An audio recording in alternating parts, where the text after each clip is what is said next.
மனிதர்களில் பெரும்பான்மையான மக்கள் அநீதம் செய்யக்கூடியவர்களாகத்தான் தங்களை ஆக்கிக் கொள்கிறார்கள்.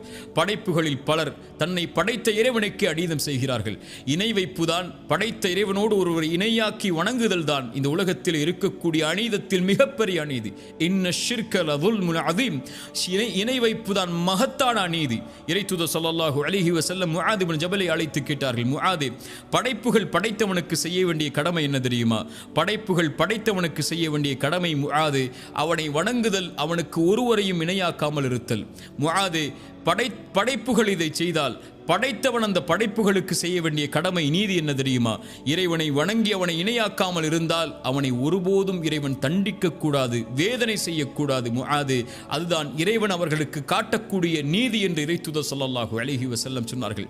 இந்த நீதிக்கு மாற்றமாக படைத்தவன் ஒருவன் இருக்க, உணவளிப்பவன் ஒருவன் இருக்க, அவனை படைத்து பரிபாலிப்பவன் ஒருவன் இருக்க, படைப்புகள் இன்னொருவரை இறைவன் என்று அழைப்பதுதான் அநீதத்தில் மிகப்பெரிய அநீதி என்பது இறைத்தூதருடைய வார்த்தையாகும்.